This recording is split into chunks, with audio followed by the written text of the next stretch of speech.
Welcome back to Money Talks. So now Corona is here, and now we're starting to see the effects on the economy. So I have a few things you can do to help prepare yourself as you're in the thick of this Corona storm to help manage you through. But first, if this is your first time joining the channel, please go ahead and hit that subscribe button. Also, go ahead and hit a thumbs up if you like this content or any other content on the channel. And lastly, just to let me know you're here, go ahead and leave a comment. I do my best to respond to all comments. So by now, just last night, if you heard the president speaking, or if you're an NBA fan or any type of other fan, as this story is developing with Corona, you can understand that now actions need to be taking place. And now it may hit you a little bit different. And most importantly, in your pockets. So whether you're getting out of debt or kind of in the middle of things, I got a few things that may help you as you start to try to manage through this. First of all, I want you to stay calm. So when you win with money and when you try to make the best financial decision, it's very important that you try to release the emotions from it. So if you know your emotions are running high and there's a lot of intensity and you're starting to feel that stress come on, take a deep breath, step back from the situation. Do not make any quick decisions that don't have to be made. Ultimately, you want to look at all your options, and depending on what your resources are looking like, if you don't have an emergency fund or if you have just limited cash as you're managing through, you want to make sure it lasts so that you're not putting yourself in further damage. So first, I want you to just try to stay calm. Second, focus on the things that are most important. So you have to have your priorities intact. Remember, we always want to make sure food, clothing, shelter, and a vehicle, those needs are taken care of first. If you have any debt, like a car loan that's supplied on your vehicle or anything of that nature, what you'll want to do during this time is, instead of quickly paying the bill or paying that next bill, pause what you're doing and pick up the phone and dial that lender. So call that bank, call that credit union, call that student loan. Because what I'm understanding is everyone doesn't have that ability to work from home. So your work may actually get interrupted. And during this time, usually provisions are made because of the mass amount of people that it may impact.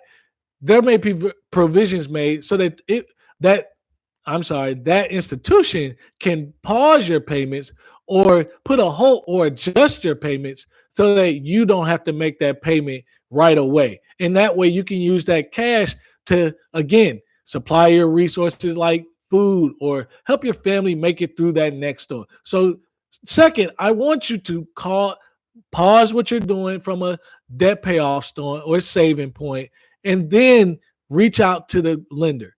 Now, I've mentioned that in before when you're talking about trying to get out of debt, and that's usually the first thing I have you do. This is the point where you really want to take advantage of that relationship. The best thing you can do is call your lender before the impact happens. Meaning, if you're not late or if you're not behind or anything of that nature already, this puts you in a great position so that you can take most advantage of any programs that they may offer. And to believe it or not, a lot of lenders do offer programs to help you through critical times such as these. So pause and call your lender. Make sure that you understand all the programs that you're available for and that you have before you start making payments. Then next, do look at, hey, I may have to dip into my emergency fund. Some people can have a little cash on hand, but as long as you're able to have some cash in your savings account, you should be fine. But remember, now that you're using your emergency fund, or you may use your emergency fund, you really only want to focus on the needs. So instead of eating out or making extra trips, you want to make sure that you're actually focused on the needs. Buy groceries in bulk. Get the things that you need to supply. If you know you're going to be out of work, or if you know there's going to be a work shortage for you for a couple of weeks, get things in the home that you need to supply your time and make it through that time. Again, you don't want to waste a lot of your resources if you don't have to. You want to be able to take what you can from the news, then look at what you can apply to your particular situation. So don't bury through or emotionally go through your whole emergency fund. But again, this would be considered an emergency. So you want to use it tactfully. Lastly, if you're investing, really think about what do you need to pull your money from. Granted, if you're paying attention to the news, you didn't have to check your investment account to know that it likely would have been down. Now, if you want to look at the impact, or if you were really trying to gauge and see how bad it went down, that's fine. But keep in mind that you're investing, especially for retirement, for the long term. So part of that growth, part of your gaining wealth through investments is this opportunity right now. I was listening and doing some research yesterday, and I heard it mentioned in 2008 the stock market was cut in half. So if the people in 2008 kept the money and stayed invested over the next 10 years, the money that they had would have came back at least 5 times. That's where your growth is coming from. From, I hate to say it, this panic, from an issue. Your blessing does actually come from an issue. But I would only be concerned from the investment piece if, yes, you're supposed to retire in the next couple of years, 2 to 5 years. Or if you don't have any savings and you don't have any opportunities where you can hold off payments, then you want to look at, okay, I may have to pull this retirement and take that benefit. But this is a very, very, very, very last resort measure. So really think about what is it that's putting you in panic. What I've found is it's not what's going on in the atmosphere, it's what the atmosphere does to you and your particular plan.